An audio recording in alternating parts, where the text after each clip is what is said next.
Hello friends, welcome back to this channel. दोस्तों, इस video में हम बात करेंगे आईडीबीआई बैंक को लेकर के। लेकिन उससे पहले आप लोगों से रिक्वेस्ट करना चाहूँगा, अगर आप चैनल को पहली बार देख रहे हैं, सब्सक्राइब करके बेल आइकन को हिट कर लीजिए ताकि दोस्तों आपको वीडियोस की नोटिफिकेशन मिलती रहे। और दूसरी चीज़, अगर आप डीमैट या ट्रेडिंग अकाउंट ओपन कराना चाहते हैं, डिस्क्रिप्शन बॉक्स में लिंक दिया गया है। दोस्तों, आईडीबीआई बैंक अगर हम देखें तो पिछले कुछ दिनों से इसमें आप पिछले 5 दिनों की ट्रेडिंग सिचुएशन को देखेंगे तो इसमें अचानक हमें बढ़िया तेज़ी देखने को मिली। और अगर आप देखें तो प्रीवियस ट्रेडिंग सेशन में 43.45 पे ओपन हुआ, 43 का लो और 44.35 का हाई बनाया। 51,45,569 टोटल वॉल्यूम। मार्केट कैप है दोस्तों इस बैंक की 47,471 करोड़ रुपए। आईडीबीआई बैंक का 52 वीक लो 33.30 का है और हाई है 65.25 का। दोस्तों, इस कंपनी के अंदर यानी इस बैंक के अंदर प्रोमोटर्स की हिस्सेदारी यानी भारत सरकार अगर हम देखें तो 94.71% होल्ड करती है। एलआईसी और खुद सेंटर का मिला करके कंबाइंड बेसिस पे।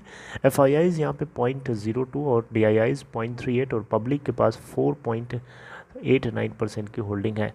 इस क्वार्टर के अंदर यानी दिसंबर क्वार्टर के अंदर कंपनी को 602 करोड़ का नेट प्रॉफिट हुआ था। दोस्तों, इसके प्राइवेटाइजेशन से लेकर के जुड़ी हुई एक लेटेस्ट ताज़ा खबर है, ये मैं आप लोगों के साथ डिस्कस करना चाहता हूँ।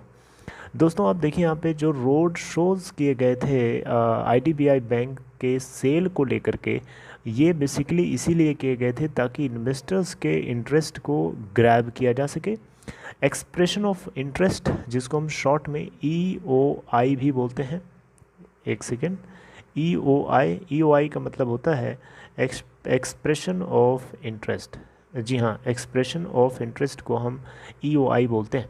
तो यहाँ पे दोस्तों अप्रैल के महीने में जो कि ऑनगोइंग है, भारत सरकार एक्सप्रेशन ऑफ इंटरेस्ट जो है यहाँ पे चाहती है कि हो सकता है आपको ये चीज़ देखने को मिले कि expression of interest it is most likely कि अप्रैल के महीने में आईडीबीआई बैंक के सेल को लेकर के जारी कर दिया जाए, इनवाइट कर दिया जाए बेसिकली भारत सरकार की तरफ से।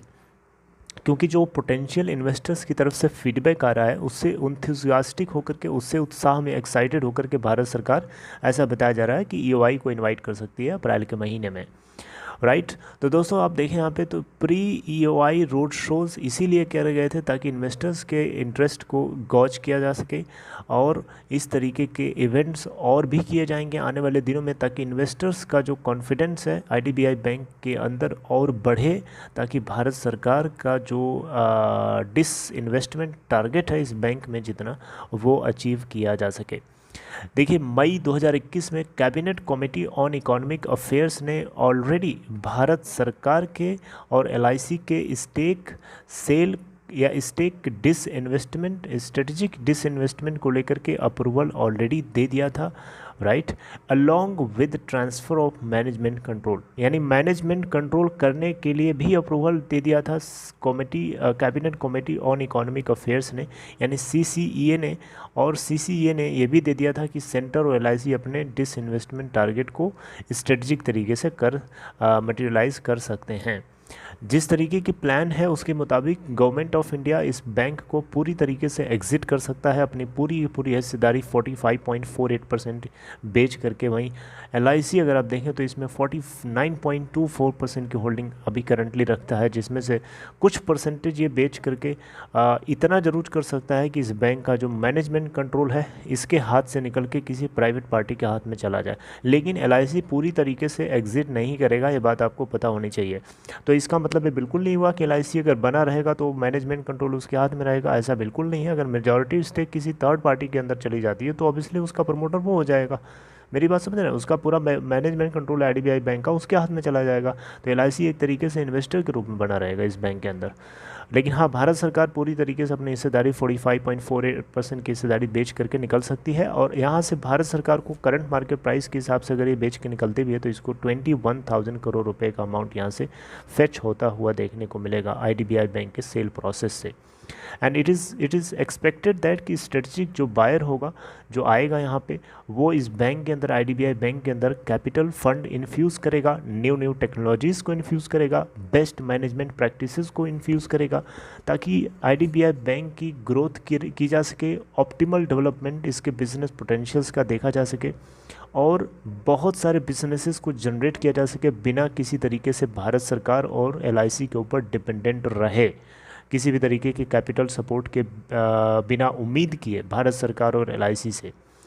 मेरी बात समझ रहे हैं? यानी यहाँ पे मोटा मोटा ऐसे समझिए कि भारत सरकार और गवर्नमेंट ऑफ इंडिया और एलआईसी, इन दोनों ने जब जिस स्ट्रेटेजिक बायर को ये बेचेंगे, उससे उम्मीद कर रहे हैं कि वो आएगा तो इस बैंक के अंदर नई टेक्नोलॉजी ले आएगा, नया मैनेजमेंट होगा, नया फंड डालेगा, नया कैपिटल डालेगा, तो एक तरीके से बिज़नेस जो पोटेंशियल है आईडीबीआई बैंक का वो बढ़ेगा, उसमें डेवलपमेंट होगा, इसकी ग्रोथ होगी, और बहुत सारे बिजनेसेस को जनरेट किया जा सकता है आईडीबीआई बैंक के ही बिजनेसेस को यूज़ करके, राइट, बिना किसी तरीके से भारत सरकार और एलआईसी के ऊपर डिपेंडेंट रहे। ये है मेरा बताने का मेन मतलब। तो दोस्तों यहाँ पे अगर आप देखें तो अच्छी बात है, अब ये अप्रैल का महीना हम लोगों का जो चल रहा है, इसी में आपको एक्सप्रेशन ऑफ इंटरेस्ट आते हुए भी दिखाई देंगे आईडीबीआई बैंक के सेल प्रोसेस को लेकर के। जैसा कुछ होगा डेवलपमेंट मैं आपको आगे बताता चलूँगा। दोस्तों यहाँ पे टर्म्स एंड कंडीशंस को, स्ट्रेटेजिक सेल के टर्म्स एंड कंडीशंस को डिसाइड करते हुए, लेजिटिमेट कंसर्न जो एग्जिस्टिंग एम्प्लॉयज़ हैं उनको देखते हुए, और कुछ स्टेक होल्डर्स हैं, इन सभी के कंसर्न्स को एड्रेस करते हुए अप्रोप्रिएट प्रोविज़न बनाया गया है शेयर परचेज एग्रीमेंट का, SPA का। मिनिस्टर की तरफ से बात बताई गई। आईडीबीआई बैंक सेल में जो सक्सेस मिलेगी, ये एक तरीके का इंडिकेशन होगा कि जो इन्वेस्टर्स का एपेटाइट है इस बैंक के अंदर वो काफ़ी बढ़िया है, और ये एडिक्वेट लोन लॉस रिजर्व्स के साथ है, राइट। तो दोस्तों ये एक खबर थी। अच्छा, यहाँ पे एक चीज़ और जान लीजिए, अब पिछले 5 सालों में अगर आप देखें फाइनेंशियल ईयर 2021 को अगर हम छोड़ दें, तो फाइनेंशियल ईयर 2021 से पहले तक अगर आप देखें तो पिछले 5 फाइनेंशियल ईयर से बैंक, आईडीबीआई बैंक जो है लॉस में चल रहा था। फाइनेंशियल ईयर 2021 के अंदर इसको टोटल नेट प्रॉफिट 1359 करोड़ का हुआ। आईडीबीआई बैंक ने रिपोर्ट किया था 53% जंप स्टैंडअलोन नेट प्रॉफिट के अंदर, 578 करोड़ का फॉर थर्ड क्वार्टर। ये स्टैंडअलोन बेसिस पे, और जो मैंने आपको टेबल दिखाया था उसमें कंसोलिडेटेड बेसिस पे था, 600 करोड़ के आसपास मैंने अभी बताया था आपको। तो ये स्टैंड अलोन बेसिस पे, दोनों में डिफरेंस होता है। बहरहाल 53% की आप ग्रोथ देख सकते हैं थर्ड क्वार्टर के अंदर ईयर ऑन ईयर बेसिस पे। और पिछले एक साल में फाइनेंशियल ईयर 2021 के अंदर 1359 करोड़ का प्रॉफिट था, जबकि इससे पहले 5 साल लगातार लॉस में चल रहा था। तो सिचुएशन बेटर हुई है इसकी, तभी तो अब यहाँ पे इसको बायर भी मिल रहा है, नहीं तो फिर बायर भी नहीं मिलता। मेरी बात समझ रहे हैं? तो दोस्तों ये चीज़ छोटी सी खबर, इसके प्राइवेटाइजेशन को लेकर के लेटेस्ट अपडेट, लेटेस्ट डेवलपमेंट आने वाले कुछ दिनों में, अप्रैल के महीने में ही आपको एक्सप्रेशन ऑफ इंटरेस्ट इनवाइट होते हुए दिखाई दे सकते हैं। मैं उसके ऊपर डिस्कस करूँगा जैसे जैसे अपडेट आती रहेगी। Take care friends, see you next time.